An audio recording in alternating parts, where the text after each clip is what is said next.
Bismillahirrahmanirrahim. Assalamualaikum warahmatullahi wabarakatuh.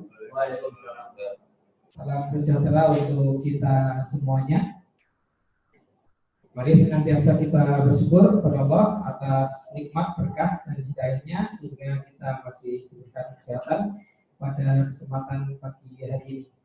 Yang kami hormati pimpinan Bawaslu Kabupaten Banyumas, ada Pak Ketua, Pak Miftahudin, Pak Wakil Ketua atau bidang pengawasan Pak Yon Daryono, dan bidang SDM Pak Rifat Majirin. Selamat pagi Bapak-Bapak, mudah-mudahan selalu dalam sehat.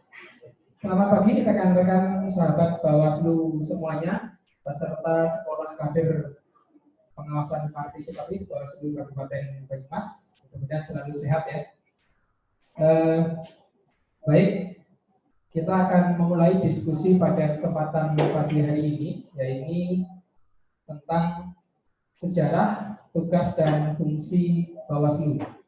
Yang materinya nanti akan disampaikan oleh beliau, Bapak Muhammad Rifan Muhajirin SHE, selaku Kordif SDM dan Organisasi Bawaslu Kabupaten Banyumas.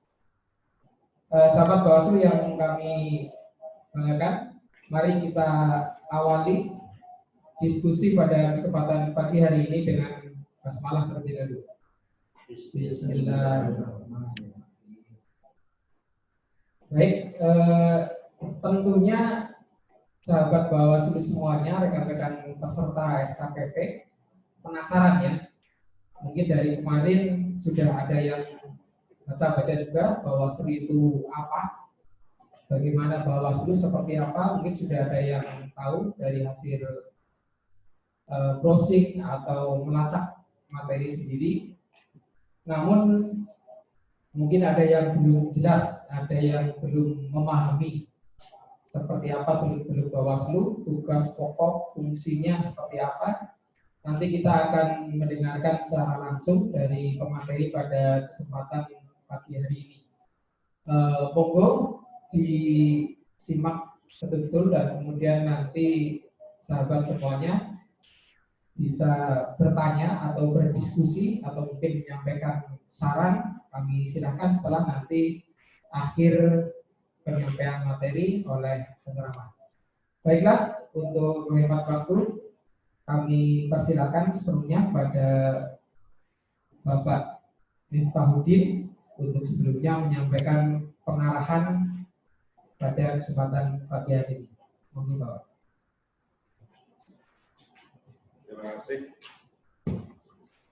Terima kasih Mas Tunggu selaku moderator pada pagi hari ini. Bismillahirrahmanirrahim. Assalamualaikum warahmatullahi wabarakatuh. Salam sejahtera bagi kita semuanya. Yang terhormat Ketua Bawaslu Provinsi Jawa Tengah beserta anggota yang saya hormati, rekan-rekan pimpinan Bawaslu Kabupaten Banyumas, yang saya hormati dan saya banggakan sahabat Bawaslu, rekan-rekan peserta SKPP. Yang pertama tentu kita memberi syukur kehadirat Allah Subhanahu wa taala karena atas karunia-Nya pada hari ini kita bersama-sama melanjutkan sesi diskusi ya, yang pada hari ini kita akan mengambil tema tentang SDM dan organisasi. Sahabat Bawaslu semuanya, seperti yang tadi disinggung oleh saudara moderator bahwa memang nanti di dalam diskusi ini rekan-rekan akan membincangkan dengan pemantiknya sendiri, yaitu Kordif SDM Bapak Rifan Muhajirin, seputar postur kelembagaan, strukturnya, kemudian isinya, ya, pola koordinasinya, dan lain sebagainya. Rekan-rekan semuanya tentu sudah memperoleh materi seputar ke-SDM-an dan organisasi di Bawaslu. Nanti di sini kita eksplor lebih mendalam hal-hal yang perlu kita diskusikan. Tentu ada banyak hal yang berkaitan dengan SDM dan organisasi sangat menarik. Tentunya nanti akan dipimpin oleh Saudara Rifan Majirin. Harapan saya tentu diskusi-diskusi di SKPP saya ulangi lagi untuk dimanfaatkan sebaik-baiknya. Rekan-rekan peserta, sahabat Bawaslu semuanya, saya harapkan untuk aktif ya, memberikan respon karena itu adalah bagian dari penilaian di SKPP. Ya. Silakan nanti, karena ini adalah model diskusi, tentu harapan saya juga lebih banyak porsi diskusinya daripada forum-forum pemberian materi yang lain ya, yang rekan-rekan semuanya sudah lalui. Baik, mungkin hanya itu saja yang perlu saya sampaikan. Saya akhiri. Selamat berdiskusi. Assalamualaikum warahmatullahi wabarakatuh. Terima kasih kepada Bapak Ketua Bawaslu Kabupaten Banyumas, Bapak Aktif. Sahabat Bawaslu semuanya, oke, ini mohon maaf Pak Saleh Darmawan. Jadi juga di sini tadi belum kami sebutkan. Siap ya Pak? Alhamdulillah. Baiklah sahabat Bawaslu semuanya, peserta diskusi dari SKPP Bawaslu Kabupaten Banyumas, kita memasuki materi. Waktu kita sampai dengan pukul 11.30. Jika nanti masih ada yang ingin bertanya atau ingin menyampaikan pendapat, kita bisa tambah waktu sampai dengan pukul 12.00. Selanjutnya, waktu sepenuhnya kami sampaikan kepada Bapak Rifan Majirin untuk menyampaikan poin-poin materinya 30 menit, kemudian nanti kita lanjutkan dengan diskusi. Monggo Pak Rifan. Terima kasih. Assalamualaikum warahmatullahi wabarakatuh. Selamat pagi, salam sejahtera bagi kita semuanya.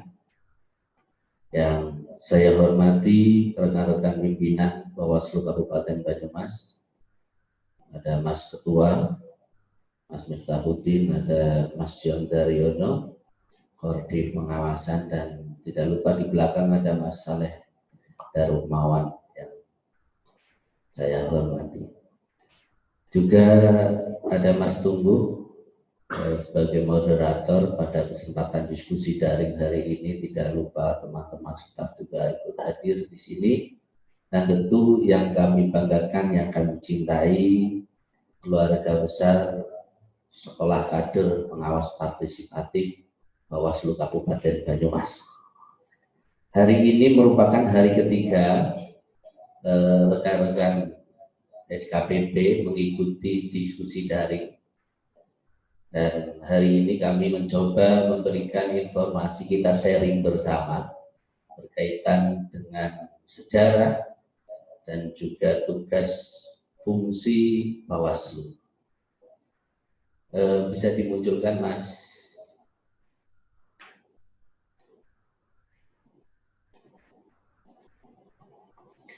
Ya. Jadi dalam setiap event atau kegiatan tentu perlu ada sebuah kepanitiaan, kalau istilahnya, atau penyelenggara. Dalam pemilu itu ada 3 unsur atau 3 lembaga penyelenggara pemilu. Yang pertama, ini yang lahir pertama, yaitu KPU, Komisi Pemilihan Umum, adalah lembaga penyelenggara pemilu yang bersifat nasional, tetap dan mandiri dalam melaksanakan pemilu. Jadi tugas KPU itu yang bersifat teknis, membuat rancangan tahapan, kemudian pendataan, bahkan sampai pengumuman hasil pemilu maupun pemilihan. Yang kedua, Bawaslu, Badan Pengawas Pemilu, adalah lembaga penyelenggara pemilu yang mengawasi penyelenggaraan pemilu secara menyeluruh di seluruh negara, di seluruh wilayah Negara Kesatuan Republik Indonesia.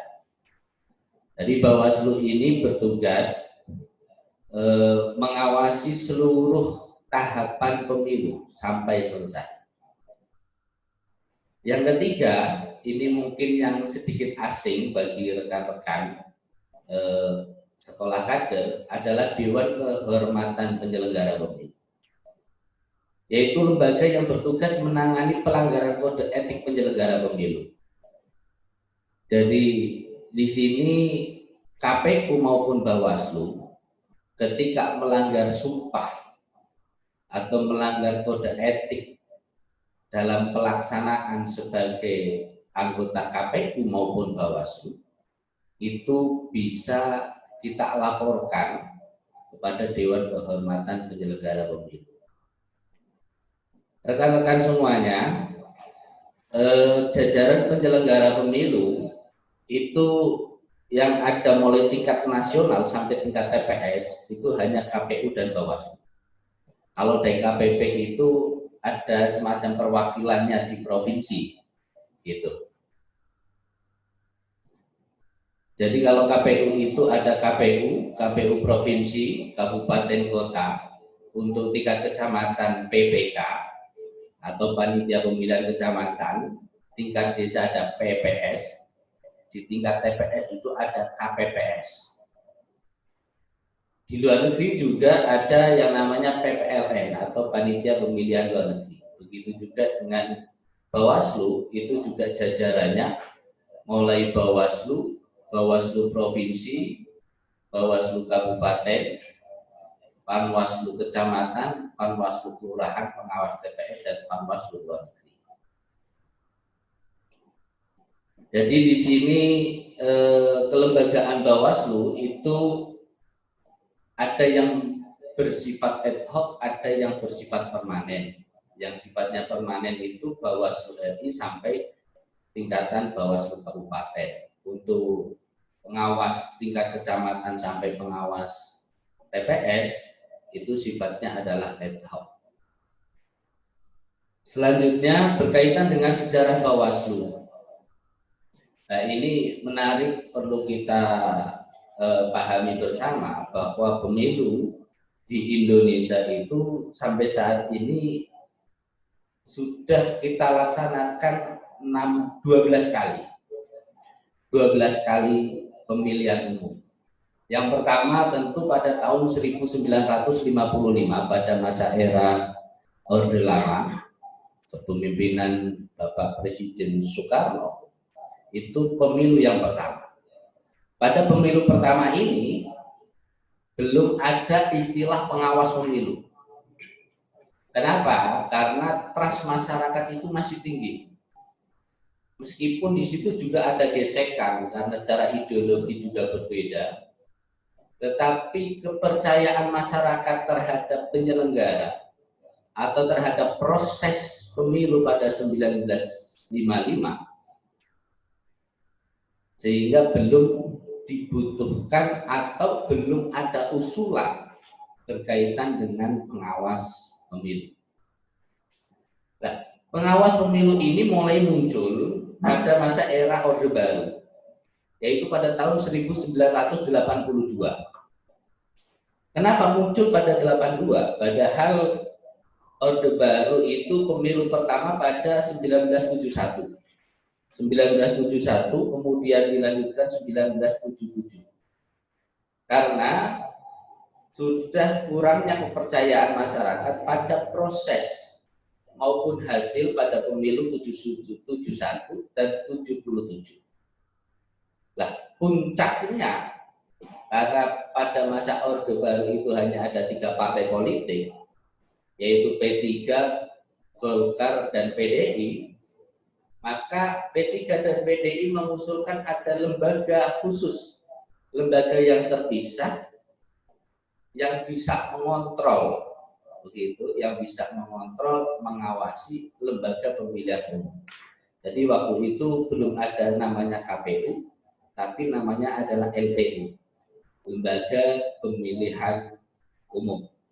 Gitu, karena begitu masifnya kecurangan pada 71, apalagi pada 77, sehingga pemilu pada 82 itu muncak diusulkan adanya sebuah lembaga yang mengawasi proses sampai hasil pemilihan umum.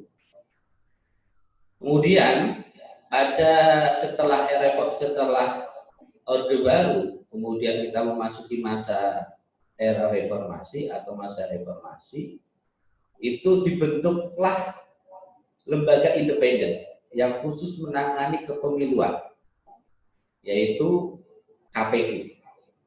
Jadi KPU itu ada sejak era reformasi.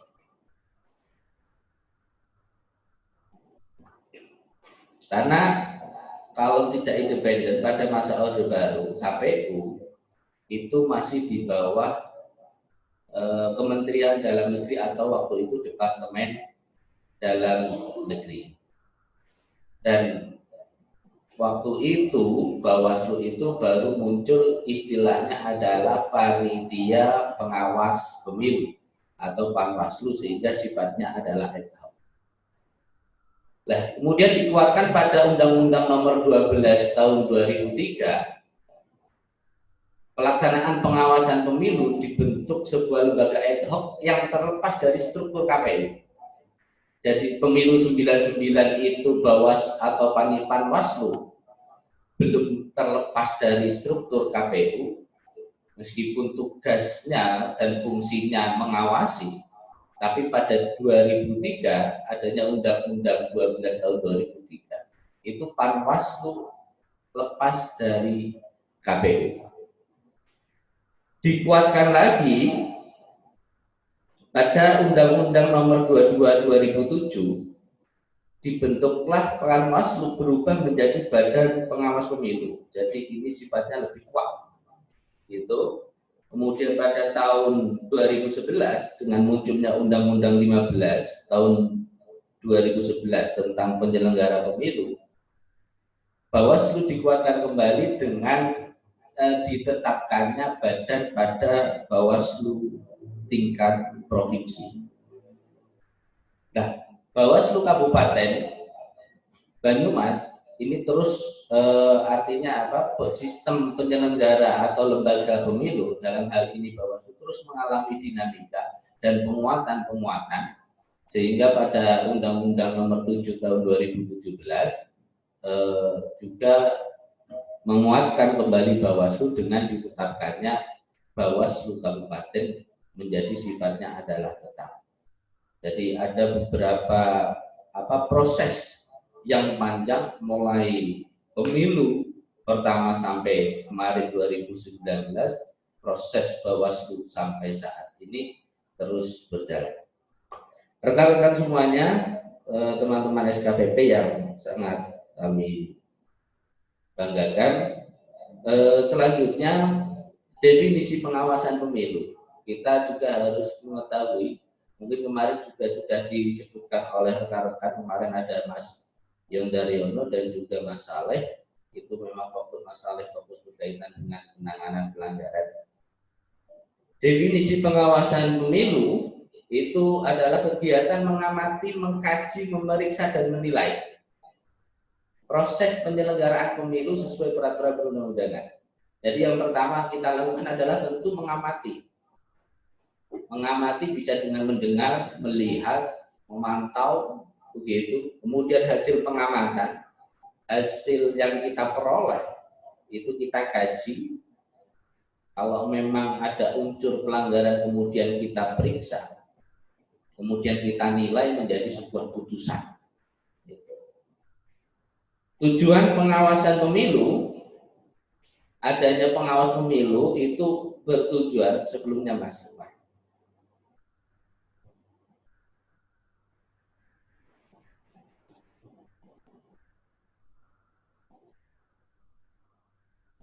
Nah, yang pertama adalah memastikan terselenggaranya pemilu yang luber dan jurdil. Ini tujuan utamanya. Kita berharap adanya Bawaslu ini, adanya rekan-rekan pengawas partisipatif ini, itu pemilu bisa terselenggara secara luber dan jurdil.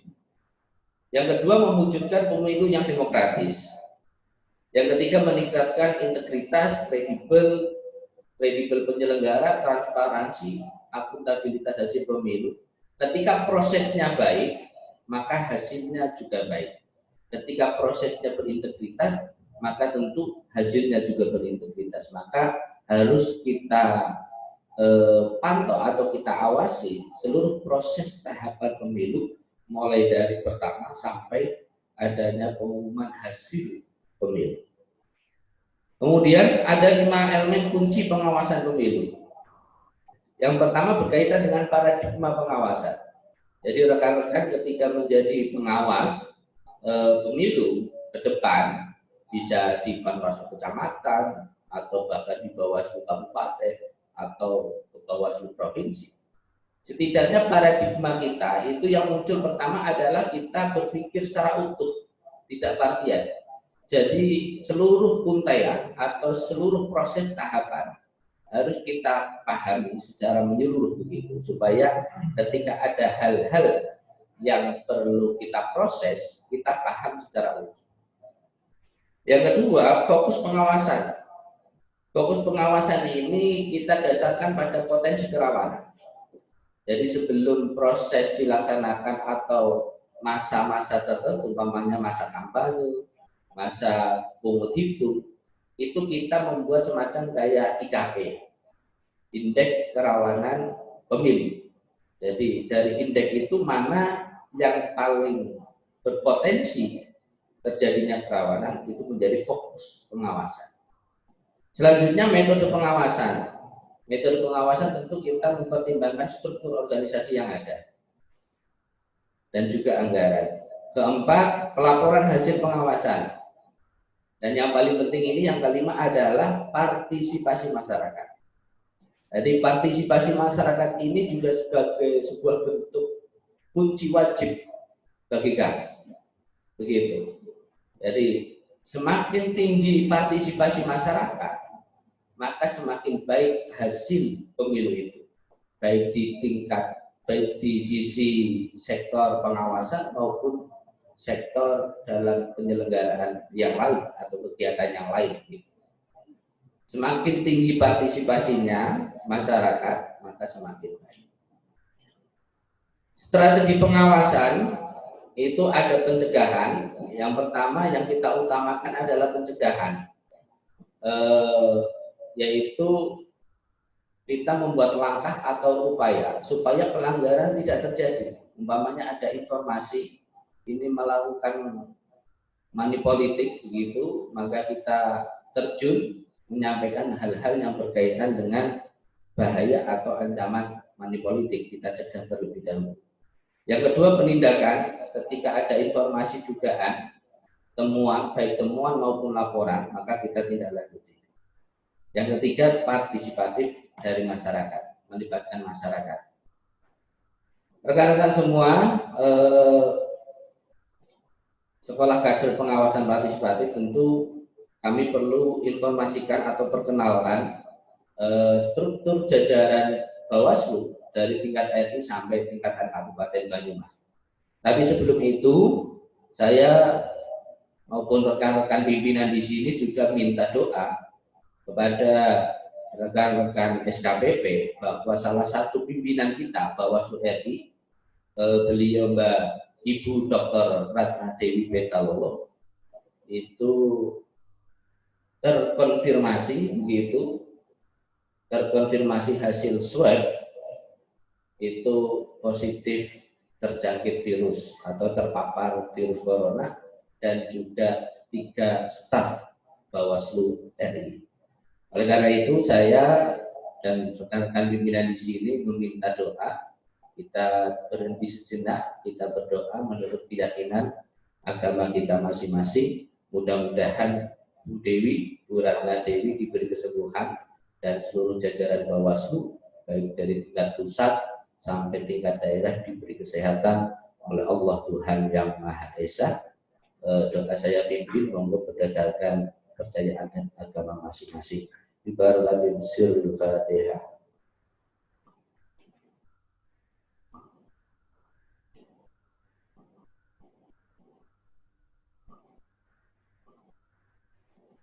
Ya, terima kasih rekan-rekan semuanya. Jadi untuk tingkat RI Bawaslu itu ada 5 pimpinan. Ada ketua, pada periode ini itu Pak Abhan SH. Kemudian beliau juga selaku Korbit SDM dan Organisasi. Kemudian ada Korbit Penanganan Pelanggaran Bu Dr. Ratna Dewi. Yang ketiga Korbit Pengawasan dan Hubungan Antar Lembaga Pak Afi Putih. Yang keempat Korbit Penyelesaian Sengketa Pak Rahmat Bagja, dan Korbit yang terakhir Korbit Hukum, Humas dan Data Informasi Pak Viv Edward Siregar. Kemudian untuk pimpinan Bawaslu Provinsi itu ada 7 yang dikomandoi oleh Bapak Fajar Subhi AK. AK singkatannya apa ya? Abdul Qadir Arif. Itu kalau biasa disebut itu Fajar Saka, Fajar Subhi Abdul Qadir Arif. Yaitu nanti bisa kita share nama-nama dan koordinator divisinya. Selanjutnya kita kenalkan juga jajaran Bawaslu Kabupaten Banyumas. Nah, Bawaslu Kabupaten Banyumas itu ada 5. Kalau dalam undang-undang itu tiap kabupaten atau kota itu ada 5 atau 3 anggota. Kebetulan Kabupaten Banyumas itu porsinya ada 5 anggota. Yang pertama ketua, tadi yang telah memberi sambutan di awal Pak Miftahudin, kemudian beliau juga sebagai Korbit Penyelesaian Sengketa. Yang kedua Korbit Pengawasan dan Hubal. Pada sesi pertama, hari pertama diskusi itu Mas Yon Daryono. Yang ketiga Korbit Penanganan Pelanggaran, berarti hari Kamis ya Mas ya. Hari Kamis kemarin kita bersama-sama mengikuti Mas Saleh Darmawan. Kemudian yang keempat Korbit Hukum, Humas dan Data Informasi. Ini insya Allah hari besok apa hari Rabu Mas? Hari Rabu ya. Hari Rabu akan mengisi materi juga, dan terakhir saya sendiri Muhammad Rifan Muhajiri. Rekan-rekan semuanya yang saya hormati, yang saya banggakan, selanjutnya juga berkaitan dengan tugas, wewenang dan kewajiban Bawaslu Kabupaten berdasar atau kota berdasarkan Undang-Undang Nomor 7 Tahun 2017.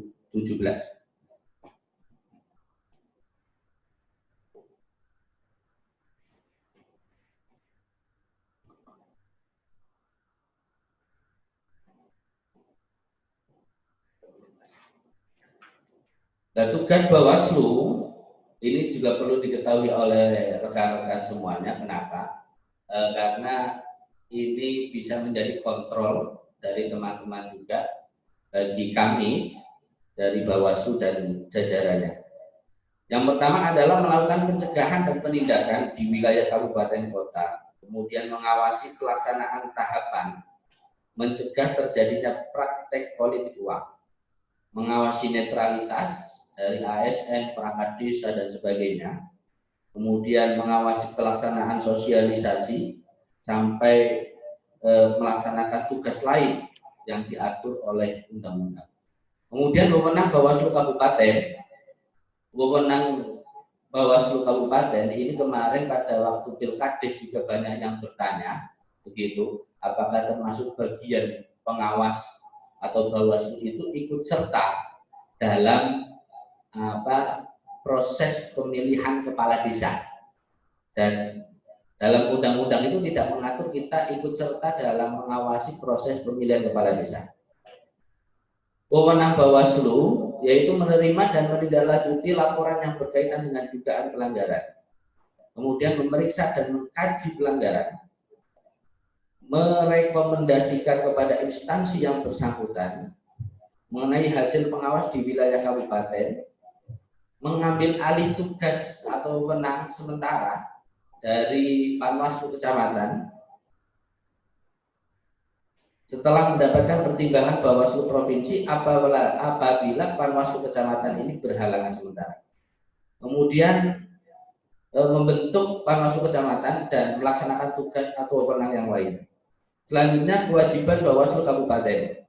Ini ada yang paling penting juga, selain bersikap adil dan sebagainya, juga mengembangkan pengawasan pemilu partisipatif.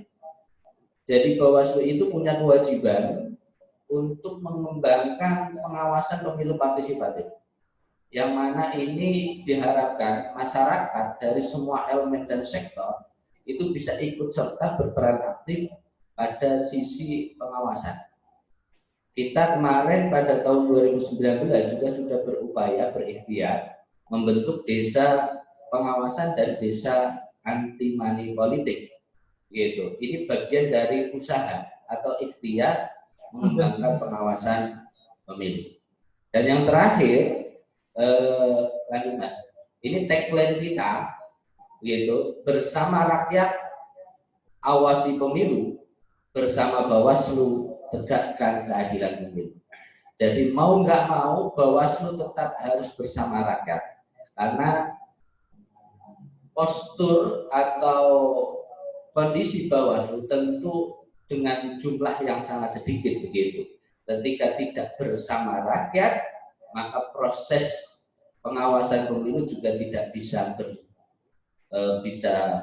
menghasilkan yang maksimal begitu. Sehingga bersama rakyat awasi pemilu, bersama Bawaslu tegakkan keadilan pemilu.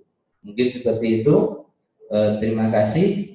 Untuk kita lanjut diskusi, di sini ada Pak Ketua Kodim Sengketa, ada Mas John Daryono, Kodim Pengawasan, dan juga ada Mas Saleh Darmawan, Kodim Penanganan Pelanggaran. Barangkali ada yang ditanyakan berkaitan materi ke-SDM-an atau berkaitan dengan masing-masing kodim juga kami persilahkan.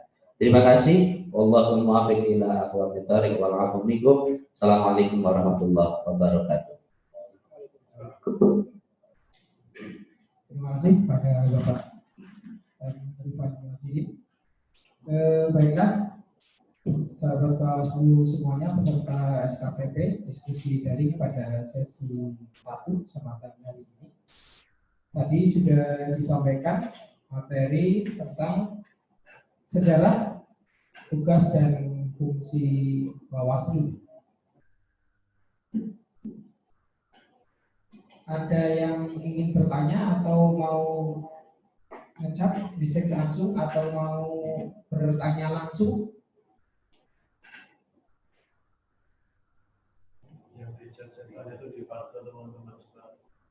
Yang message saja langsung bisa dijawab. Ini sudah ada pertanyaan masuk ya. Oke, baik. Ada pertanyaan Pak Rifan. Pada rezim pemilu dari pertanyaan dari Mas Haidar Ibnu Roif, saya bacakan. Pada rezim pemilu 1999 telah terjadi penguatan kepada Panwaslu baik secara kelembagaan maupun tugas dan fungsinya berdasarkan Undang-Undang Nomor 3 Tahun 1999 yang pada mulanya di era Orde Baru bernama Panwastak, memiliki keterbatasan dalam melakukan pengawasan dan penindakan kecurangan pemilu. Izin bertanya, Pak Irfan, mengapa pada rezim pemilu 1999 terjadi perbedaan pemahaman, persepsi ataupun sikap di pihak komisioner Panwaslu dalam melakukan penanganan pelanggaran? Karena cukup banyaknya pelanggaran pada saat itu, sehingga tidak mampu secara keseluruhan ditindaklanjuti ke pengadilan oleh Panwaslu. Kemudian satu pertanyaan, mungkin langsung dijawab dulu Pak Irfan. Silakan. Ya, baik. Terima kasih pertanyaannya. Pada tahun memang sebelum 99 itu disebut sebagai Panwaslak, Panitia Pengawas Pelaksanaan. Ini pertanyaan Mas Haidar ya, Mas Haidar Ibnu Raib. Pada tahun 1999 kemudian muncul sebuah lembaga yang independen yang menangani pemilu, yaitu KPU dan juga Panwaslu seperti itu. Dan Panwaslu ini memang masih proses mencari formula begitu yang tepat, sehingga setiap ada momen atau event tentu mengalami penguatan. Dan ini sebuah keniscayaan begitu. Dan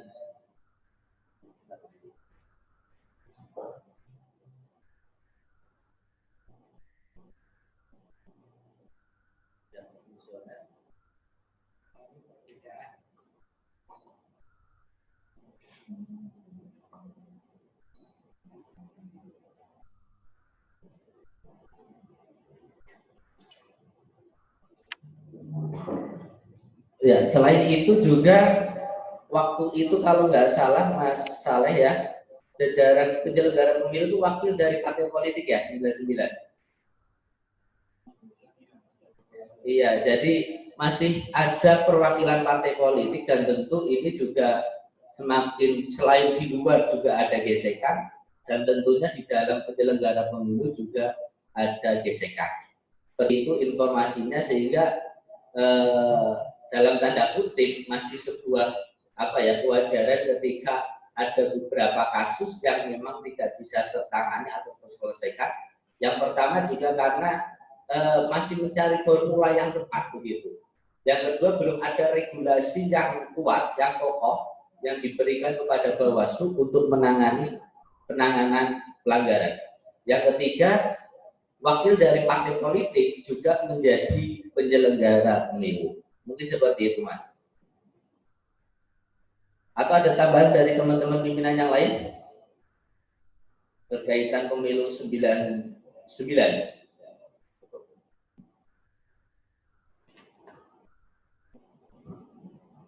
Oke, baik, Mas Haidar, itu tadi sudah dijawab pertanyaannya.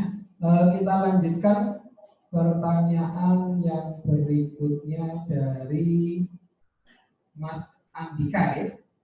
Mas Andika, pertanyaannya, pada saat saya mau bertanya bagaimana warga negara Indonesia pada saat pemilihan tetapi sedang berada di luar negeri, apakah ada pelaksanaan dan pengawasan dalam pemilu? Bagaimana cara mengetahui terjadinya kecurangan dalam pemilu tersebut? Demikian, Pak Ivan.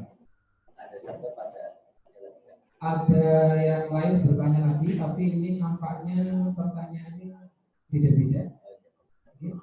Jadi mungkin dijawab dulu. Ya, jadi ini berkaitan dengan pelaksanaan pemilu di luar negeri, itu ada penyelenggaranya juga begitu. Kalau yang di bawah KPU itu namanya PPLN atau Panitia Pemilihan Luar Negeri.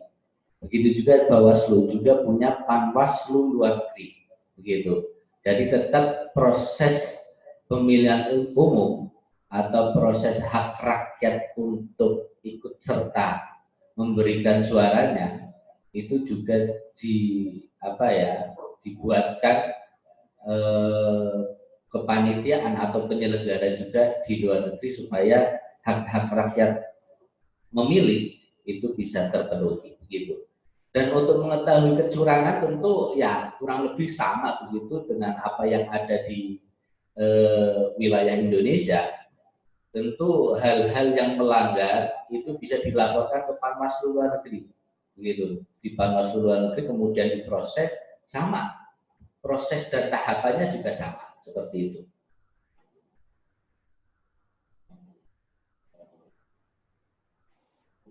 Baik, saya kira cukup jelas sih dari Mas Andika. Jadi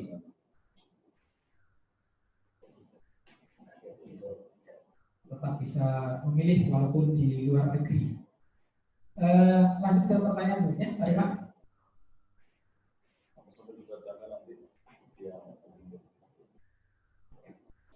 Ini ada pertanyaan dari Mas Ahmad Sobirin.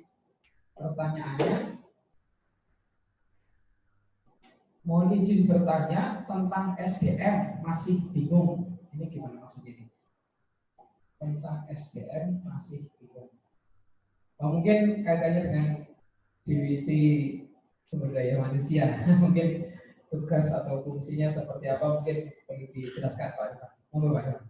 Ya, jadi SDM, mungkin tugas dan fungsinya SDM begitu. Jadi memang berdasarkan Perbawaslu nomor 1 dan juga nomor 3 tahun 2020 itu juga disebutkan secara detail berkaitan tugas dan fungsi masing-masing koordinator divisi seperti itu. Salah satunya fungsi utama, salah satu fungsi atau tugasnya dari Koordinator SDM adalah membentuk Panwaslu Kecamatan. Jadi nanti ketika ada event atau penyelenggaraan pemilu, itu pembentukan Panwaslu Kecamatan itu salah satu tugas dari Bawaslu, dan juga berkaitan dengan tata sekretariatan bersama dengan jadi di masing-masing tingkatan itu ada namanya, kalau di Bawaslu RI ada sekretaris jenderal gitu. Yang di provinsi ada kepala sekretariat, sedangkan di kabupaten ini karena belum satker, maka istilahnya baru koordinator sekretariat. Jadi bersama dengan Korsek atau koordinator sekretariat bersama-sama menata berlangsungkan di Bawaslu begitu, gitu Mas. Dan ini untuk rekan-rekan peserta SKWP juga nanti setelah ini sesi berakhir, tolong untuk memberikan tanggapan atau pandangan begitu menurut teman-teman SKPP berkaitan dengan bagaimana kelembagaan Bawaslu saat ini dengan dikaitkan dengan tugas dan fungsinya begitu. Kira-kira masih ada kekurangan atau seperti apa penguatan sehingga bisa nanti kita sambungkan atau kita sambungkan ke RI begitu. Jadi pandangan-pandangan atau saran begitu berkaitan dengan kelembagaan seperti yang tadi kami sampaikan begitu.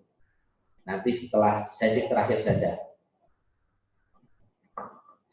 Baik, demikian Pak Ahmad Sobirin, Mas Ahmad Sobirin sudah disampaikan kaitannya dengan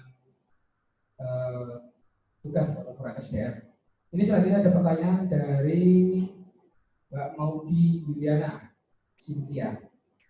Pertanyaannya, bagaimana kita menanggapi tentang masyarakat yang beranggapan bahwa politik uang adalah alasan tidak golput. Misalnya kalau tidak kasih uang akan golput. Nah, gitu.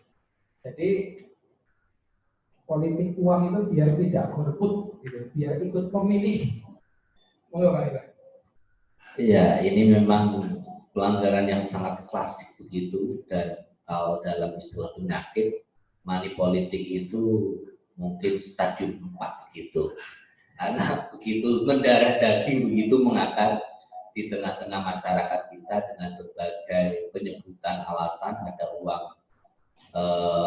uang jajan, es dan sebagainya begitu, sehingga oleh karena itu Bawaslu itu berikhtiar bersama-sama masyarakat membuat pada kali ini itu salah satunya adalah kader pengawas partisipatif. Ini salah satu bentuk ikhtiar kita. Bagaimana kita mengedukasi masyarakat, memberikan informasi masyarakat bahaya tentang money politik, efek money politik, gitu. Kalau dalam hitung-hitungan perdagangan, umpamanya calon anggota legislatif mengeluarkan modal 500 juta, maka tentu dia akan minta kembalian yang lebih. Dari mana kembalian itu? Tentu dari negara. Dalam tanda kutip korupsi atau sebagainya begitu. Sehingga ini menjadi tugas kita bersama, tentu bukan hanya tugas Bawaslu, tapi kita semua. Dan salah satu bentuk ikhtiar kita itu kita membentuk desa pengawasan, desa anti money politik, dan juga sekolah kader pengawas partisipatif, itu untuk bersama-sama memberikan edukasi pemahaman begitu, pemahaman masyarakat bahayanya money politik dan pentingnya ikut serta berperan aktif, berpartisipasi, bahkan sampai tahapan pemungutan suara. Seperti itu Mbak apa Mas? Mbak Maudi. Mbak Maudi. Begitu Mbak. Oke, demikian Mbak Maudi. Baik, selanjutnya ini ada pertanyaan lagi. Sepertinya agak sama ini tadinya antara pertanyaannya Mbak Isna, Mas Ahmad Muhsin, dan Mas Khairul Iqbal. Itu berkenaan dengan DKPP. Pertanyaannya Mbak Isna itu apa peran DKPP dalam proses kode etik pelanggaran pemilu? Kemudian Mas Khairul Iqbal itu juga bertanya apakah DKPP yang memberikan sanksi kepada Bawaslu jika anggota Bawaslu melakukan pelanggaran. Dan Mas Ahmad Muhsin ini juga bertanya, ini tapi kurang lengkap apa gimana? Isi bertanya dalam kaitannya pertanggungjawaban galak. Nah, ini terputus tulisannya. Mungkin kalau boleh menebak, mungkin kaitannya dengan KPP, mungkin apa DKPP, mungkin apakah Bawaslu menyampaikan laporan pertanggungjawaban pada DKPP atau bagaimana mungkin? Kalau nanti belum jelas mungkin Mas Ahmad nanti bisa Ahmad Muhsin bisa bertanya lagi, diperjelas lagi pertanyaannya. Sekarang mungkin menjawab Mas Khairul Iqbal dan Mbak Isna itu kaitannya dengan fungsi tugas peran DKPP. Ya, jadi penyelenggara yang ketiga itu adalah Dewan Kehormatan Penyelenggara Pemilu. Ini tujuannya supaya apa? Supaya ada kontrol bagi penyelenggara baik jajaran KPU maupun jajaran Bawaslu begitu. Dan tugasnya itu ketika ada aduan dari masyarakat, dari pemantau pemilu, dari pemilih, ketika ada sisi-sisi kecurangan atau sisi-sisi tidak menjalankan tugas dan fungsinya, maka boleh untuk mengajukan kepada DKPP. Dan nanti putusannya ya tergantung sidang majelis DKPP. Bahkan ada beberapa kasus yang sampai putusan diberhentikan. Begitu, ketika memang kasusnya mungkin berat dan sebagainya, itu bisa sampai diberhentikan. Ada yang teguran tertulis begitu, bahkan sampai diberhentikan. Seperti itu. Untuk yang melakukan pelanggaran itu ada sanksi pidananya atau tidak ini Pak?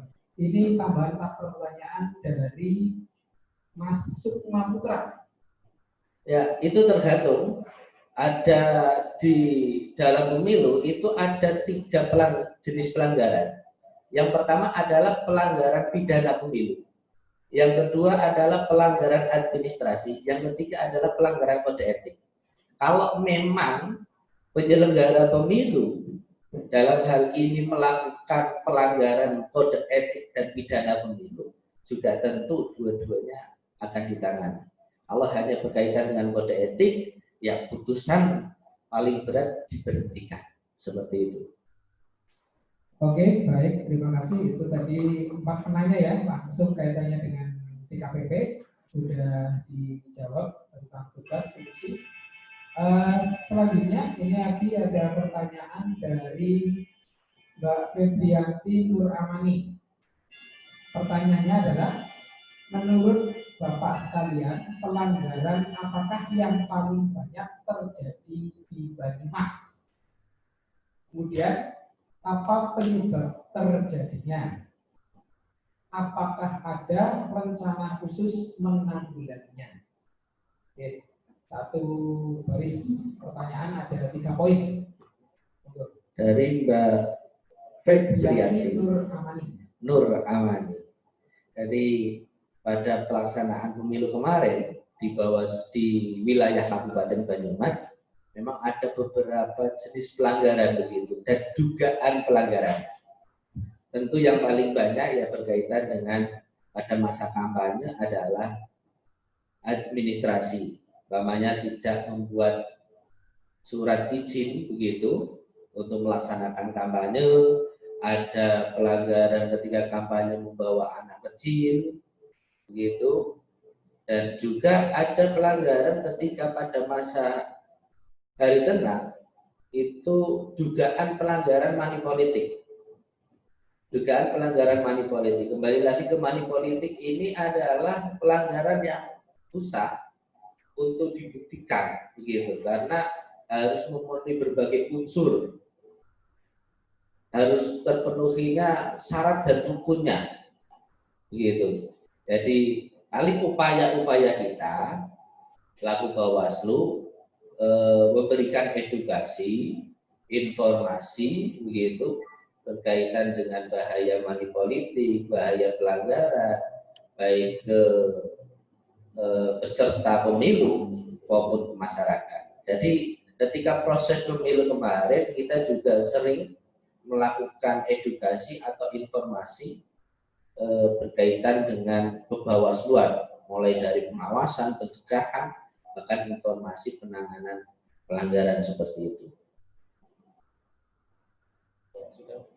Oke, ini masih ada pertanyaan lagi. Banyak ini, Pak. Pertanyaan dari Mas Nanang Yulianto. Izin bertanya, bagaimana teknik pelibatan masyarakat dalam keikutsertaan pengawasan pemilu agar lebih terkontrol potensi pelanggarannya? Teknik pelibatan masyarakat. Ya, teknik pelibatan masyarakat ini mungkin sudah mungkin bukan pertanyaannya juga hampir-hampir sama begitu ya. Jadi teknisnya masyarakat itu pertama silahkan melakukan pencegahan pelanggaran. Kalau memang umpama seperti ini di wilayah Mas apa Mbak itu? Mas Nanang Yulianto umpamanya, panjenengan mengetahui ada orang yang mau melakukan kegiatan pembagian uang atau money politik, panjenengan boleh begitu untuk mencegah supaya tidak terjadi pelanggaran atau pelanggaran apapun. Ketika panjenengan atau masyarakat mengetahui adanya pelanggaran, silahkan laporkan kepada jajaran Bawaslu. Kalau di desa berarti ada Panwaslu desa atau Panwaslu kelurahan, atau langsung ke Panwaslu kecamatan. Jadi di Panwaslu kecamatan itu ada pojok pengawasan. Di situ sebagai media, baik media informasi, begitu, media aduan dan sebagainya, masyarakat bisa mengadu atau melaporkan. Dan masyarakat ini ketika melaporkan ada dua hal. Yang pertama itu menjadi pelapor, maka kita tulis data dirinya. Yang kedua sebagai informasi awal saja. Ketika hanya sebagai informasi awal atau disebut sebagai laporan tidak langsung, maka kami jajaran Bawaslu, tingkatan kecamatan maupun tingkatan desa melakukan investigasi.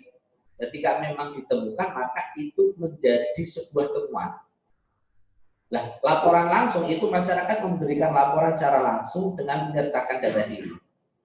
Seperti itu proses yang bisa dilakukan oleh masyarakat. Yang pertama tentu yang kita utamakan adalah pencegahan. Silahkan masyarakat berhak untuk melakukan pencegahan ketika ada potensi pelanggaran pemilu. Yang kedua, melaporkan baik secara langsung maupun tidak langsung kepada jajaran Bawaslu. Seperti itu. Oke, baik. Ini tadi ada yang sudah bertanya, kemudian muncul lagi pertanyaannya nama yang sama. Mohon izin ya rekan-rekan sahabat Bawaslu, kita berikan kesempatan jawaban pada nama yang lain. Ini saya bacakan pertanyaan dari Mbak Nikmah Maulina. Pertanyaannya, bagaimana jika ada WNI yang sedang berlibur dan waktunya tak lebih dari seminggu, itu apa tetap bisa menggunakan hak pilihnya? Itu lagi sama ya? Iya, tadi kan kalau WNI tinggal di luar negeri, ini ada WNI berlibur tapi hanya seminggu di luar negeri. Ya. Pada waktu itu hari pemungutan suara, apakah WNI ini bisa menggunakan hak pilihnya? Begitu, Mas. Oke, terima kasih atas kesempatannya. Jadi atas nama siapa pertanyaannya? Mbak Nikmah. Iya, Mbak Nikmah, seperti disampaikan oleh Pak Rifan tadi bahwa negara itu memfasilitasi proses warganya ketika dia mau menjadi pemilih maupun memiliki hak untuk dipilih dalam sebuah proses pemilu. Jadi sebagaimana yang pernah saya alami waktu itu, pemilu di luar negeri, ya kebetulan saya pernah ada di luar negeri pada saat pemilu 2009. Pemilu 2009 itu ada beberapa catatan. Kalau di jajaran KPU itu ada panitia pemilihan luar negeri, dan untuk pengawas pemilihan luar negeri juga ada. Jadi proses pemilu di luar negeri itu sedikit berbeda dengan yang ada di dalam negeri. Waktu itu untuk pemilihan warga negara Indonesia yang ada di luar negeri hanya untuk memilih presiden, ya. Kemudian juga memilih anggota DPR dan DPRD khusus untuk dapil DKI. Jadi ini menjadi catatan, meskipun yang bersangkutan waktu itu tidak beralamat domisili KTP-nya di DKI, tetapi suaranya diberikan dengan ketentuan untuk DPRD yang berasal dari dapil DKI, daerah khusus Indonesia Jakarta. Ini yang jadi catatan kita.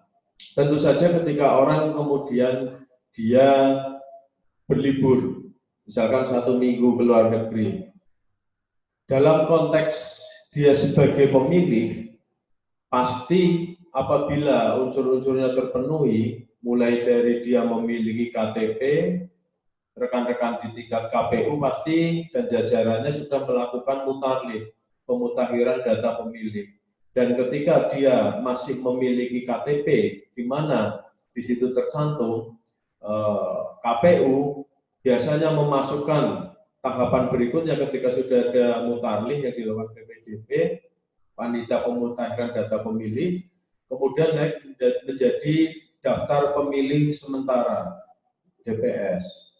Nah, kemudian ketika dia sudah memenuhi unsur DPS, dia masuk kepada daftar pemilih tetap atau sering kita dengar itu dengan istilah DPT. Nah, pada saat DPT ini sudah terinclude ke dalam sebuah sistem di mana yang bersangkutan berhak untuk memilih. Persoalannya adalah ketika yang bersangkutan pindah atau dalam ketentuan tertentu dia melakukan perjalanan termasuk ke luar negeri, maka sebenarnya ada aturan di dalam PKPU, ya, yang mengatur orang bisa melakukan pindah memilih. Nah, proses pindah memilih ini bagaimana caranya? Ada beberapa catatan seperti di dalam ketentuan di Pileg Pilpres kemarin, orang bisa membawa form pindah memilih, mengajukan form pindah memilih di mana pada saat hari H yang bersangkutan tidak berada di lokasi tempat di mana yang bersangkutan terdaftar sebagai daftar pemilih tetap. Itu difasilitasi. Kemudian ada juga cara berikutnya adalah ketika dia sudah membawa form pindah memilih, dia melaporkan kepada pihak KPPS di mana dia akan memilih di hari H. Jadi kalau dengan Mbak Nikmah tadi sampaikan, orang mau berlibur seminggu ke Singapura misalkan, maka kemudian yang bersangkutan juga harus membawa surat pindah memilih. Misalkan dia dari dapil untuk DPR RI-nya dapil 8 Banyumas Cilacap, maka kemudian yang bersangkutan tidak bisa mendapatkan surat suara untuk dapil 8 Banyumas Cilacap karena hangus. Dia hanya dapat surat suara untuk presiden dan wakil presiden saja. Ini agak berbeda dengan pola ketika kemudian di pemilu 2009 itu diberlakukan. Nah, yang bersangkutan ketika sudah membawa surat pindah memilih, ini dapat diproses mulai dari PPS, kemudian bisa ke PPK, bisa ke kabupaten, KPU, dia menyertakan surat pindah memilih itu di Singapura, dia melaporkan diri kepada panitia pemilihan luar negeri setempat. Nah, nanti pada saat hari H dia bisa melakukan proses penyampaian hak suaranya dengan cara hanya memilih presiden dan wakil presiden saja. Karena dapil dia untuk memilih DPRD kabupaten, DPRD provinsi maupun DPR RI itu tidak bisa. Nah, ada beberapa contoh yang pernah saya alami waktu itu, karena di luar negeri orang kan berbeda dengan di kita, ya. Apa namanya, aktivitasnya, sistemnya, kemudian secara geografis tempat tinggal dan lain sebagainya. Di luar negeri ada ketentuan pencoblosan itu dilakukan terlebih dahulu di beberapa negara. Jadi misalkan kayak di Belanda dulu H-1, ya, karena apa namanya, warga negara kita yang ada di sana kan tidak berkumpul di satu kota, ya. Ada yang di Groningen, ada yang di Utrecht, ada yang di Delft, ada yang di Rotterdam, Amsterdam. Maka biasanya panitia pemilihan luar negeri di sana mengirimkan surat, ya, surat melalui surat yang masuk ke dalam kotak box masing-masing tempat tinggal atau apartemen atau flat. Kemudian surat yang sudah berisi surat suara itu dilakukan pencoblosan di rumah. Jadi di rumah atau di tempat tinggal masing-masing WNI. Kemudian itu ditutup lagi, dikirimkan lagi lewat pos, ya, dengan alamat PPLN biasanya di KBRI. Nah, di KBRI itu nanti akan oleh panitia pemilihan luar negeri akan dihitung. Ya. Proses pemilihannya biasanya lebih, misalkan kalau di kita 17 Februari, biasanya sebelum 17 Februari gitu, mereka sudah menerima suratnya, sudah dilakukan pencoblosan, sudah dikirim. Nah, kemudian dihitung oleh panitia pemilihan luar negeri, baru disampaikan informasi perolehannya kepada KPU RI. Jadi ini memang sedikit berbeda, tetapi bagi WNI yang dekat dengan lokasi tempat pencoblosan, misalkan biasanya KBRI atau konsulat itu membuka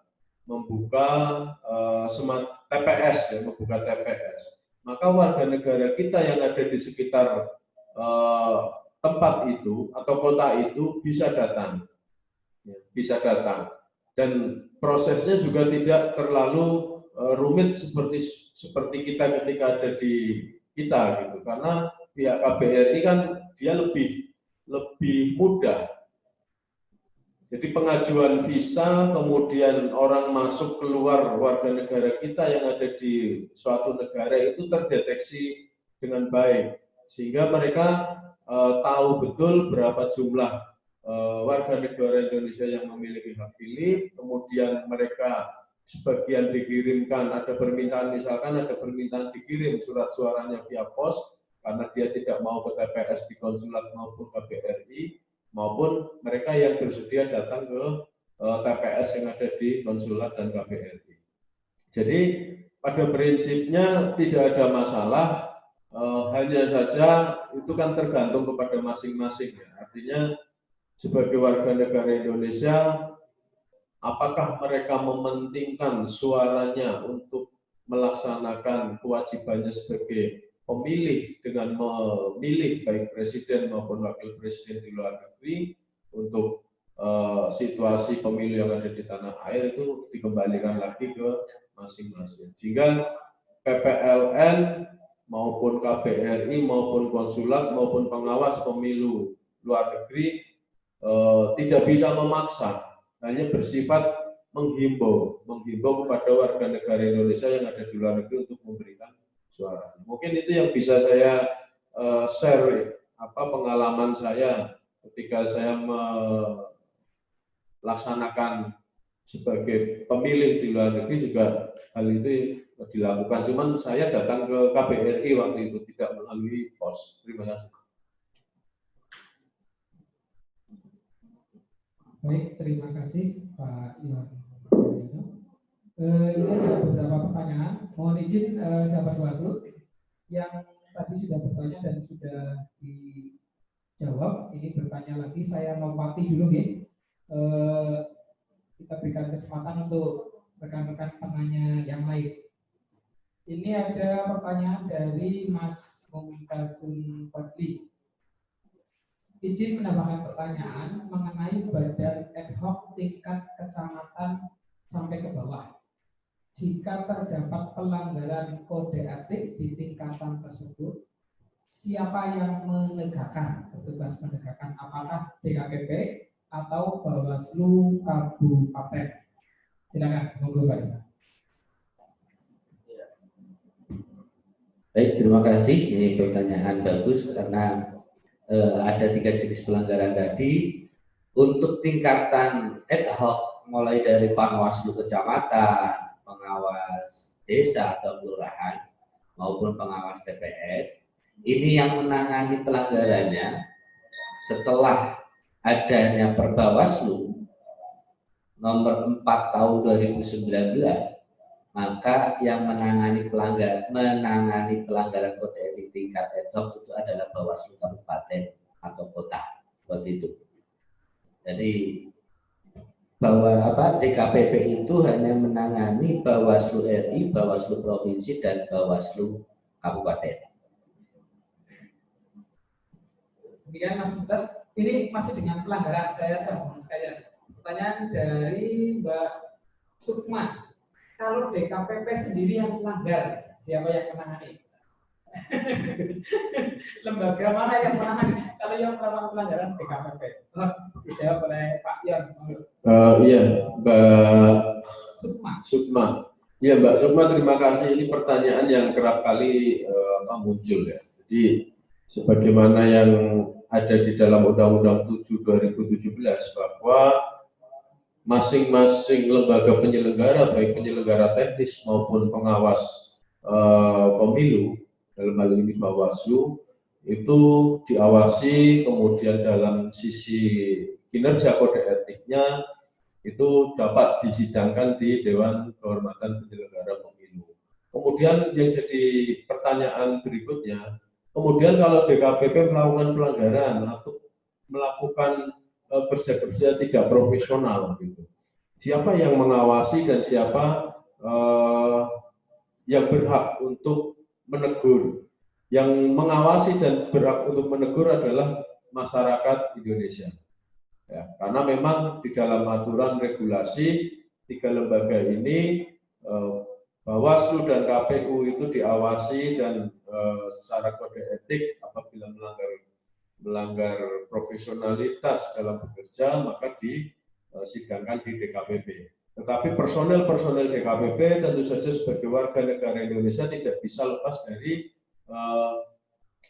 hukum positif yang berlaku di kita. Jadi apabila memang mereka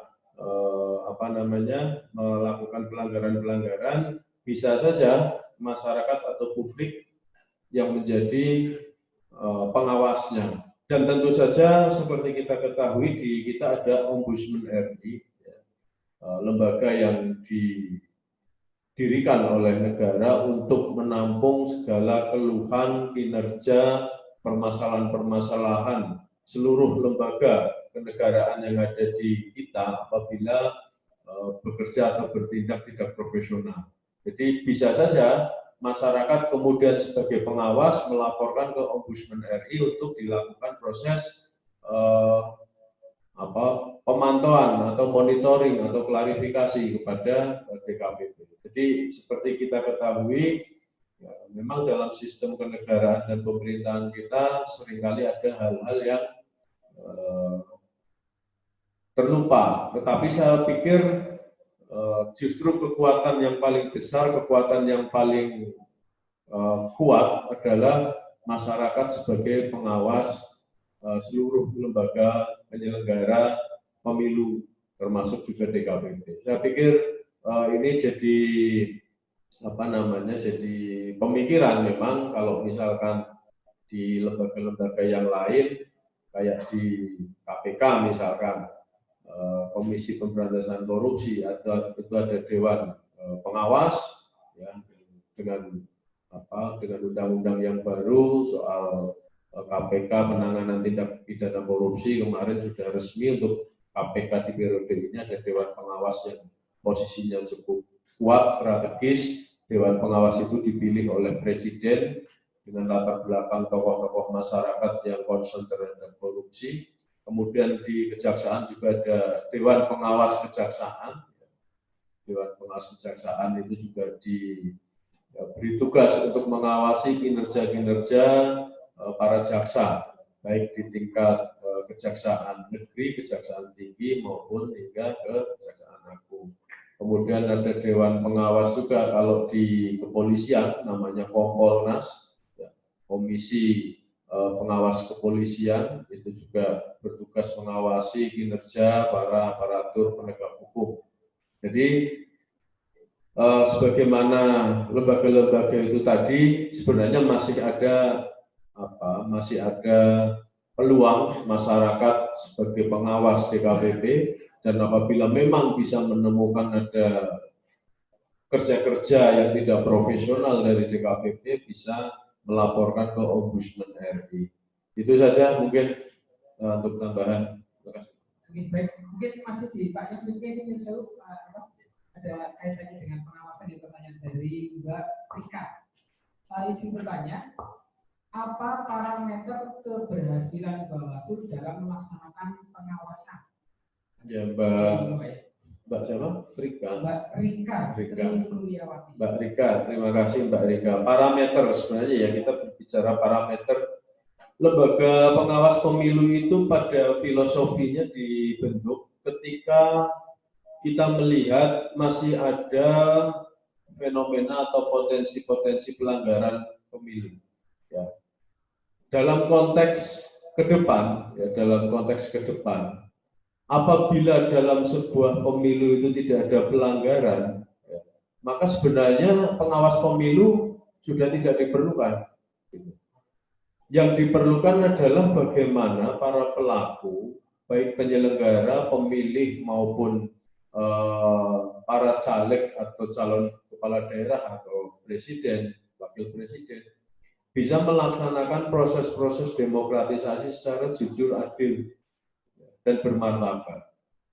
Tidak dipungkiri, ya, memang keberadaan pengawas itu untuk menjadi mitra penyelenggara teknis, agar ketika penyelenggara teknis ini melakukan kesalahan, ada yang mengingatkan, ada yang memberikan masukan-masukan agar pelaksanaan berjalan dengan jujur, adil, dan bermartabat. Kemudian parameter yang paling utama dari kerja-kerja Bawaslu adalah bagaimana agar masyarakat itu bisa bersama-sama dengan Bawaslu, sebagaimana tagline Bawaslu, bersama rakyat awasi pemilu, bersama Bawaslu tegakkan keadilan pemilu. Ini menjadi parameter utama kita sebagai pengawas pemilu, agar tidak muncul pelanggaran-pelanggaran, baik pelanggaran administratif, pelanggaran pidana, maupun kode etik untuk penyelenggara. Nah, satu hal mungkin Mbak Rika ketahui, ketika kita menjadi pengawas pemilu, kalau Anda sebagai pengawas partisipatif, maka fungsi utama parameter di dalam kerja-kerja kita bersama nanti adalah fungsi pencegahan. Memang ada fungsi penindakan, ya, tetapi apabila kita tidak bisa melakukan fungsi pencegahan, maka kemudian fungsi penindakan yang akan dilaksanakan. Nah, fungsi pencegahan itu harus dilakukan secara bersama-sama, tidak bisa mengandalkan Bawaslu saja, tetapi juga seperti Anda, kader-kader SKPP daring, ya, sebagai pengawas partisipatif. Ke depan bukan tidak mungkin dalam proses organisasi, kami yang ada di kabupaten ini kan tidak akan selamanya ada sebagai komisioner atau pimpinan Bawaslu. Bisa saja peluang atau kesempatan ini berganti kepada Anda semua yang saat ini di antara Anda menggantikan posisi kami-kami yang ada di Bawaslu Kabupaten Banyumas, atau mungkin bisa jadi Anda juga berperan aktif dan bisa menjadi Bawaslu Provinsi atau Bawaslu RI. Sehingga proses parameter kerja-kerja Bawaslu yang paling utama adalah melakukan fungsi-fungsi pencegahan, meminimalisir munculnya pelanggaran-pelanggaran yang dilakukan bersama-sama dengan para pengawas partisipatif masyarakat. Kemudian parameter yang berikutnya adalah sebenarnya kalau dari jumlah penindakan. Kita dari awal sudah belajar di Bawaslu itu ada laporan dan ada temuan. Nah, ketika kita berbicara laporan, berapa laporan yang terproses dan sampai inkrah gitu. Berapa temuan yang terproses sampai inkrah, itu juga bisa menjadi parameter kerja-kerja Bawaslu. Artinya bisa saja ada temuan dan laporan dalam jumlah banyak di awal, tetapi proses endingnya ketika dalam pembahasan di Gakumdu tidak bisa dilanjutkan karena tidak memenuhi unsur-unsur dugaan pelanggaran. Kemudian ketika kita rekap ternyata tidak ada yang sampai ke pengadilan atau inkrah. Tetapi proses adanya laporan dan temuan itu juga jadi parameter kerja-kerja Bawaslu.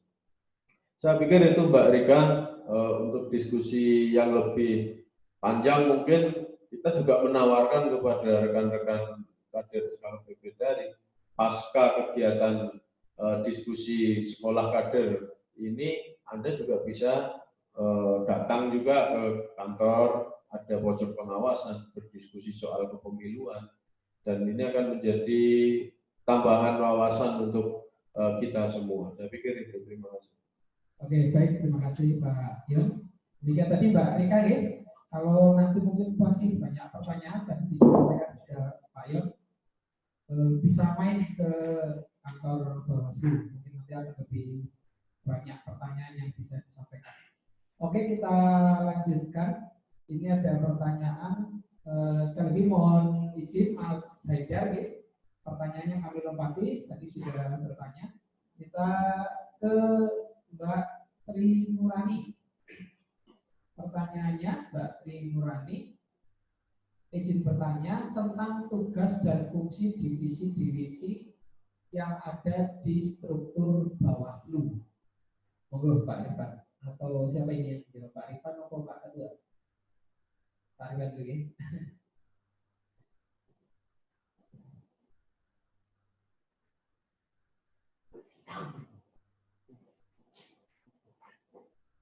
Ada lagi pertanyaan lagi, Mas? Ya itu tadi satu dulu ini tugas fungsi divisi-divisi, berarti ada banyak itu yang dijawab. Pertanyaan pendek tapi jawabannya panjang ini. Ya, ini pertanyaan ini pendek tapi memang panjang jawabannya karena ini termaktub dalam Perbawaslu nomor 1 dan Perbawaslu nomor 3 tahun 2020 begitu. Nanti bisa kita share begitu ya. Kita share berkaitan dengan tugas dan fungsi dari masing-masing divisi. Tapi setidaknya ada beberapa tugas fungsi pokoknya begitu. Kayak kami, saya di SDM tentu berkaitan dengan ke-SDM-an dan organisasi begitu, tata kelola, kemudian penganggaran, terus kemudian ada koordinator sengketa. Koordinator divisi sengketa ini menangani sengketa.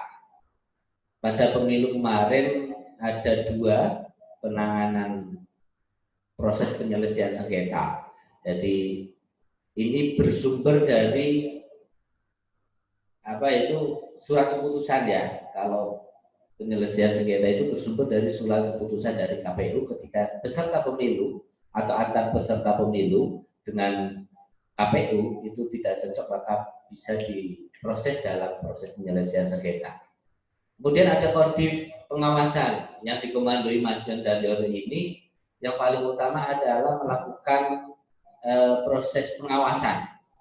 Begitu, proses pengawasan mulai dari setiap tahapan, mulai dari pertama sampai tingkatan pengumuman atau hasil begitu. Ada penanganan pelanggaran. Penanganan pelanggaran ini tugas utamanya tentu menangani laporan atau temuan yang ada yang masuk di Bawaslu Kabupaten. Kemudian yang terakhir ada koordinasi hukum, humas dan data informasi. Ini berkaitan dengan kajian hukum, kajian hukum, berbawaslu, edukasi tentang hukum begitu yang berkaitan dengan kepemiluan. Itu tugas-tugas pokok, beberapa poin begitu, nanti untuk lengkapnya bisa di-share-kan oleh kita begitu. Berbawaslu nomor 1 dan nomor 3 tahun 2020. Terima kasih. Oke, baik, terima kasih Pak Rifan. Oke, ini mohon maaf ini tadi saya panggilnya Mbak Sukma, ternyata Mas. Mas Sukma Putra. Saya bacanya Mbak Sukma Putri. Mohon maaf Mas Sukma. Pertanyaan selanjutnya dari Mas Habib Batul. Ini Bapak Mas Habib Batul Hilman. Pertanyaannya, selamat siang Bapak. Beberapa artikel yang telah saya baca menyatakan bahwa daerah-daerah terpencil justru sangat rawan terjadi kecurangan. Lantas, bagaimana pengawasan pemilu atau pilkada di daerah terpencil dengan akses kendaraan yang sulit? Misal wilayah yang hanya dapat diakses menggunakan helikopter atau perahu kecil. Nah, itu pertanyaannya. Monggo Pak Rifan atau siapa yang mau Pak? Ada yang mau nggak Mas Ketua atau Mas Yon? Berkaitan pengawasan di daerah terpencil, kalau kita berarti yang paling dekat Cilacap apa? Kampung Laut apa ya? Ya itu, atau yang di Para ya Karimun Jawa dan sebagainya. Khususnya ini apalagi di luar Jawa begitu, daerah-daerah terpencil yang harus dengan helikopter dan sebagainya. Bagaimana sistem pengawasannya? Karena sulitnya akses begitu. Ada yang Mas Yon ya? Terima kasih. Ini masuk malah dia atau enggak Sukma? Batul Hilman. Berarti Mbak Hilma. Ya Mbak Hilma, untuk daerah-daerah kita, jadi dalam struktur organisasi kita itu kan begini, untuk tingkat kabupaten itu Bawaslu kabupaten dan tingkat kota sama Bawaslu kota yang permanen. Kemudian yang ke bawah itu di tingkat kecamatan. Saya pikir di seluruh Indonesia otonomi daerah itu kan sudah membagi di struktur pemerintahan di bawah kabupaten kota itu ada kecamatan. Di situ ada rekan-rekan pengawas kita yang disebut Panwascam, panitia pengawas kecamatan. Di seluruh Indonesia semuanya ada Panwascam itu, sehingga Anda bisa bayangkan ada 500 sekian kabupaten kota yang memiliki kecamatan beribu-ribu. Kalau di Banyumas ini ada 27 kecamatan. Ya, jadi masing-masing kecamatan memiliki Panwascam, dan Panwascam memiliki juga di bawahnya pengawas-pengawas yang membackup kegiatan-kegiatan pengawasannya. Setiap desa atau setiap kelurahan satu pengawas desa atau pengawas kelurahan. Jadi misalkan seperti tadi disebutkan di daerah terpencil kayak di Kampung Laut saya pikir itu nama kecamatan sendiri atau ada yang tahu Kampung Laut itu kecamatan sendiri atau kecamatan ikut tertentu. Nah, misalkan begitu. Jadi atau desa saya kurang tahu, tetapi kalau misalkan di Kampung Laut itu desa, maka pasti di situ ada satu orang pengawas desanya. Nah, pengawas desa sendiri ketika bertugas di hari H, jadi di hari H itu setiap desa pasti memiliki lebih dari satu TPS, tempat pemungutan suara. Mereka memiliki rekan-rekan yang mengawasi TPS, masing-masing TPS itu satu orang. Ya. Jadi bisa dibayangkan apabila kemudian misalkan di daerah-daerah terpencil, maka kegiatan pengawasan kita sampai dengan yang paling yang paling terkecil adalah TPS. Ya. Jadi bisa dikatakan fungsi tugas pengawasan kita tidak ada problem, tidak ada masalah, dan yang sekarang kita kemarin itu di pemilu 2019, proses pelaporan kegiatan pengawasannya itu sudah berjenjang dengan sangat baik, baik yang melalui aplikasi online maupun yang aplikasi manual. Jadi data-data perolehan suara yang direkap di tingkat TPS itu berjenjang. Rekan-rekan pengawas TPS kita itu melaporkannya melalui gadget, melalui handphone. Jadi difoto, dikirim, ya, dikoordinir oleh pengawas desa kirim ke pengawas kecamatan kirim ke kita secara manualnya. Tetapi yang secara online itu aplikasinya langsung ke Bawaslu RI. Jadi tidak ada problem proses pengawasan kendala ketika di hari H penghitungan dan pemungutan suara yang dilakukan pada saat pemilu 2019. Yang jadi persoalan adalah ketika proses kampanye, pertanyaannya kan proses kampanye kan sangat panjang waktunya, ya, sampai berbulan-bulan. Kemudian caleg-caleg yang datang juga ke daerah-daerah juga sangat banyak, baik yang dari RI, yang provinsi maupun kabupaten kota. Mereka biasanya menyasar daerah-daerah pinggiran. Bagaimana tugas pengawasannya? Tugas pengawasannya seperti tadi, caleg atau calon anggota legislatif itu ketika akan melakukan kegiatan kampanye itu dari pihak partai, ya, pengurus di tingkat kabupaten itu menyampaikan surat izin pemberitahuan kegiatan, ya, kepada pihak kepolisian, namanya STTP. Ketika surat izin pemberitahuannya sudah keluar, namanya surat tanda terima pemberitahuan. Nah, surat tanda terima pemberitahuan ini, STTP inilah yang kemudian jadi acuan atau rujukan kita untuk melakukan pengawasan.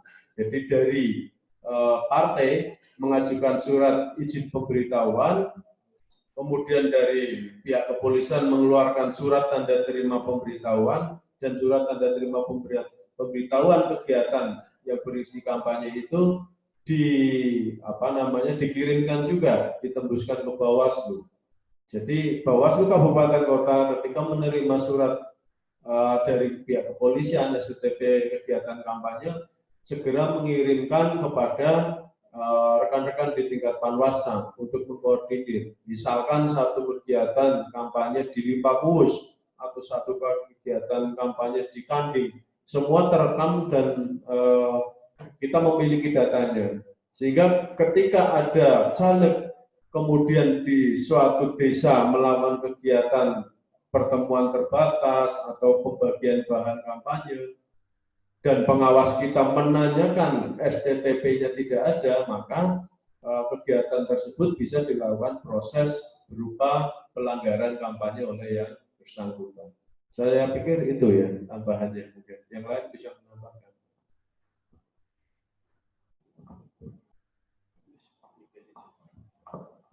Oke, baik. Ini pertanyaan tadi dari nama terakhir Mas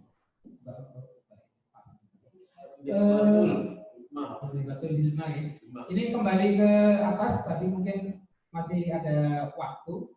Nama-nama yang kembali bertanya, saya bacakan lagi. Pertanyaan dari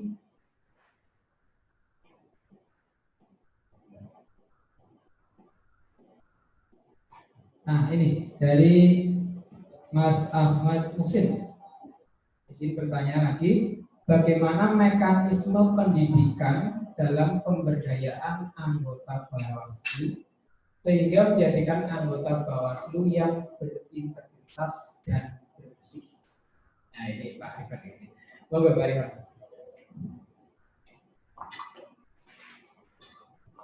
Ya, baik, terima kasih.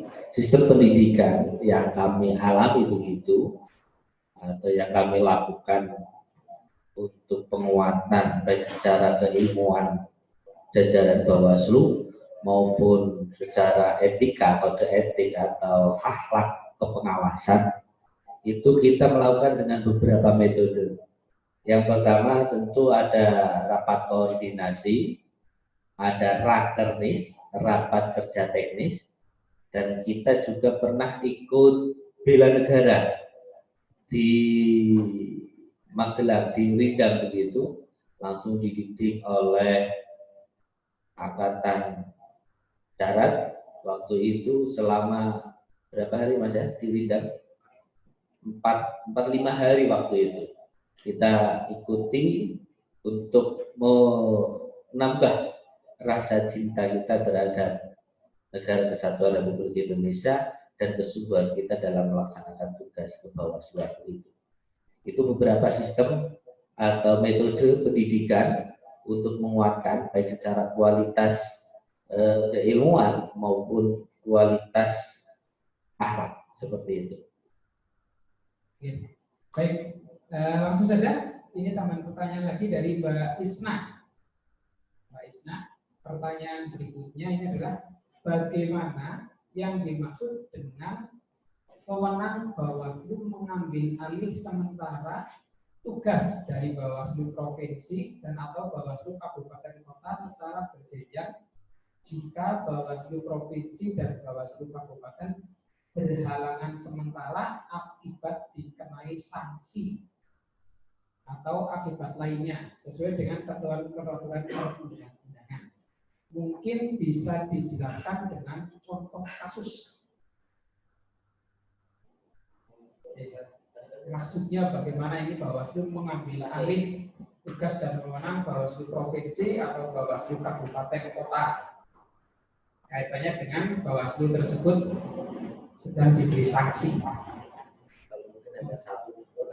Ada di KPP. Ya, ada satu kasus di Papua. Jadi Bawaslu di salah satu kabupaten di Papua itu kan sempat, ya, saya lupa di Paniai atau di mana, tetapi ceritanya begini. Jadi ada ketidakpuasan masyarakat ketika kemudian proses pilkada di salah satu kabupaten di Papua. Nah, kemudian Bawaslu kabupaten kota tersebut dibekukan sementara, tidak boleh melakukan kegiatan pengawasan. Tetapi proses kegiatan pengawasannya kemudian di backup oleh Bawaslu provinsi. Ini pernah terjadi. Jadi karena faktor keamanan, ya, faktor keamanan, keselamatan juga, rekan-rekan SKPP daring juga perlu memahami ada salah satu wilayah di kita itu memang sensitivitas soal-soal seperti itu tinggi, sehingga kemudian Bawaslu kabupaten kota tersebut yang diintimidasi dan karena faktor keselamatan dan keamanan, sementara tidak diberi kewenangan untuk melakukan tugas-tugas pengawasan dan diambil alih oleh provinsi. Ini pernah terjadi, tetapi bukan karena faktor punishment, bukan, tetapi karena faktor keselamatan saja. Di kita, di kabupaten kota yang ada di kabupaten di Jawa Tengah juga pernah terjadi. Itu rekan-rekan waktu itu masih Panwas kabupaten, ya, belum beralih menjadi Bawaslu permanen. Itu Panwas Kabupaten Pemalang itu juga sama. Jadi prosesnya waktu itu atas nama Pak Heri. Pak Heri itu salah satu Panwas di Pemalang, kebetulan ketua juga. memproses pilkada juga memproses sebuah dugaan pelanggaran sampai dengan inkrah. Kemudian yang bersangkutan mendapatkan ancaman-ancaman keselamatan oleh oknum-oknum yang tidak bertanggung jawab. Kemudian rekan kita Panwas Pemalang itu diungsikan ke Semarang, ya disembunyikan untuk alasan faktor keamanan sampai dengan permasalahan selesai. Dan alhamdulillah bisa selesai meskipun kejadian itu menjadi kejadian yang cukup memprihatinkan karena tugas-tugas fungsi pengawasan itu seringkali di lapangan berbenturan dengan faktor keselamatan dan keamanan. Ya tentu saja ini sudah jadi resiko kita sebagai pengawas ketika kita sudah melakukan tanda tangan kontrak dan fakta integritas, maka seluruh resiko kita sudah pahami. Jadi pernah ada memang di salah satu kabupaten di Papua, tetapi bukan karena faktor kode etik dan lain sebagainya, tetapi karena faktor keselamatan, keamanan, kemudian ya Bawaslu Panwas tersebut di Papua diambil alih oleh provinsi. Kemudian yang di Jawa Tengah faktor keamanan keselamatan, salah satu ketua di Kabupaten Pemalang pada saat pilkada sebelumnya itu diamankan atau disembunyikan demi alasan keselamatan sampai dengan permasalahan selesai. Itu yang bisa saya ceritakan, mungkin faktor-faktor yang lain semoga bisa menjawab.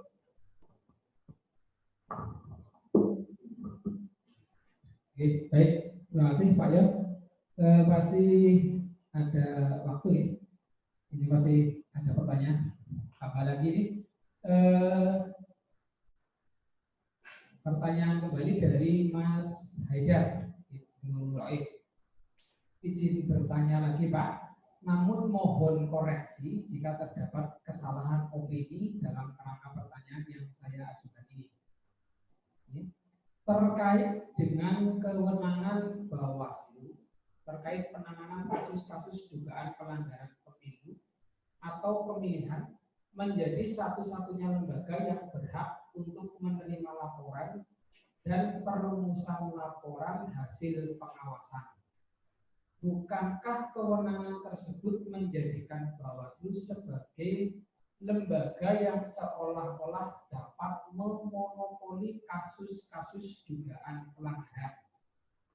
Dan bukankah dari aspek ini dapat berpotensi menimbulkan kecurangan yang sistematis?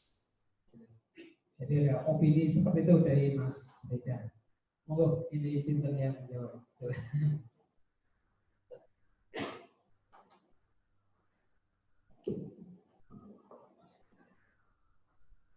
Ya, terima kasih kepada Mas Haidar. Sebenarnya saya kepengen model diskusi ini lebih banyak porsi peserta ya. Iya, jadi ini kalau saya lihat jadi sebagai koreksi kami juga bahwa kalau model-model pemberian materi tentu sudah kita laksanakan ya. Tentu diskusi adalah sebuah arena kita untuk mengeksplor lebih jauh seperti itu, di mana pikiran-pikiran dari peserta dikaitkan dengan materi bisa muncul. Namun itu tidak apa-apa ya, saya pikir ini adalah satu dinamika. Jadi kalaupun misalnya banyak pertanyaan itu juga tidak menjadi masalah. Ya, berkaitan dengan Mas Haidar bahwa Bawaslu itu seolah-olah menjadi monopoli ya, monopoli untuk menangani pelanggaran dan merumuskan adanya dugaan pelanggaran. Ya, jadi memang ketika kita merujuk Undang-Undang Nomor 7 Tahun 2017 memang iya ya, bahwa undang-undang yang saya maksud tadi itu memberikan ya kewenangan, kekuasaan kepada lembaga yang disebut dengan Bawaslu itu ya untuk mengawasi ya, kemudian melaksanakan pencegahan ya, dan juga menangani tindak dugaan pelanggaran kepemiluan seperti itu. Di mana di dalamnya kalau bicara masalah penanganan pelanggaran, tentu Bawaslu secara otomatis adalah satu-satunya yang yang memiliki wewenang untuk melaksanakan semua proses penanganan pelanggaran, ya. Dari misalnya ada temuan, kemudian juga bisa saja dari laporan, kemudian dari laporan kita rumuskan, ya, dikaitkan dengan regulasi, ya, kemudian kita tentukan langkah-langkah selanjutnya sesuai dengan peraturan yang ada. Jadi jawaban singkatnya, apakah persoalan penanganan pelanggaran atau perumusan dugaan pelanggaran itu adalah monopoli dari lembaga Bawaslu? Jawabannya, menurut undang-undang, ya, undang-undang memang memberikan hak monopoli kepada Bawaslu. Terus kemudian yang kedua, apakah dengan dengan sistem monopoli, ya, dalam tanda kutip tentunya, ini nanti juga akan berakibat kepada persoalan lain, misalnya integritas, kemudian juga imparsialitas, ya, netralitas dan sebagainya. Tentu kemungkinan semacam itu, ya, tentu tetap ada seperti itu. Maka kemudian menyambung tadi yang disampaikan oleh Pak Ion dan Pak Rifkan, kita itu ada yang namanya DKPP, ya. Inilah nanti DKPP yang akan menilai, ya, apakah kewenangan yang dikuasakan kepada Bawaslu oleh negara dengan undang-undang yang tadi saya sampaikan ini dilaksanakan sesuai dengan aturan ataukah tidak, gitu. Masyarakat bisa memantau, ya, seperti tadi disampaikan oleh Pak Yon, bisa memantau, ya, apakah kemudian Bawaslu itu dalam tugas-tugasnya sesuai dengan aturan atau tidak. Kalau kemudian masyarakat atau peserta, ya, pemilu itu menemukan dugaan pelanggaran, ada kewenangan yang tidak semestinya digunakan atau abuse of power misalnya, itu bisa, ya, melaporkan ke DKPP untuk dilaksanakan atau dilakukan proses lanjutan. Itu jawaban saya. Terima kasih. Oke, baik, terima kasih Pak Miftah. Itu tadi Mas Haidar, pertanyaan sudah dijawab oleh Pak Miftah. Cukup? Atau ada satu lagi? Bagaimana? Satu, ya? Ya, satu lagi pertanyaan pamungkas dan saya ini kaitannya dengan pengalaman pemilu 2019 kemarin. Ini pertanyaan dari Mas Mungkasir tadi. Peran apa yang lebih dominan dilakukan oleh Bawaslu kemarin? Lebih banyak melakukan pengawasan atau lebih banyak melakukan penyelesaian sengketa atau yang lain? Terus terakhir, mengapa? Nah, ini monggo siapa yang jawab? Oke, tadi Pak, monggo. Mungkin Pak Miftah, ini dijawab Pak Miftah, silakan. Ya, terima kasih. Ini pertanyaan terakhir, ya, dari Mas Haidar juga. Dari Mas Mumtaz, ya. Jadi pada pemilu kemarin 2019, porsi kita itu tentu adalah berimbang, ya. Jadi ada istilah singkat kita yang menjadi semacam tagline kita, ya, CAT, ya, cegah awasi tindak, ya. Itu tentu kita laksanakan dengan prinsip keberimbangan, ya. Jadi antara pengawasan kemudian pencegahan, ya, dan penindakan itu kita laksanakan secara berimbang, ya. Terus kemudian bahwa kemudian muncul misalnya di divisi sengketa hanya ada 2 kasus, ya, kemudian divisi penindakan itu ada sekitar 23 kasus atau dugaan pelanggaran yang masuk, ya. Tentu itu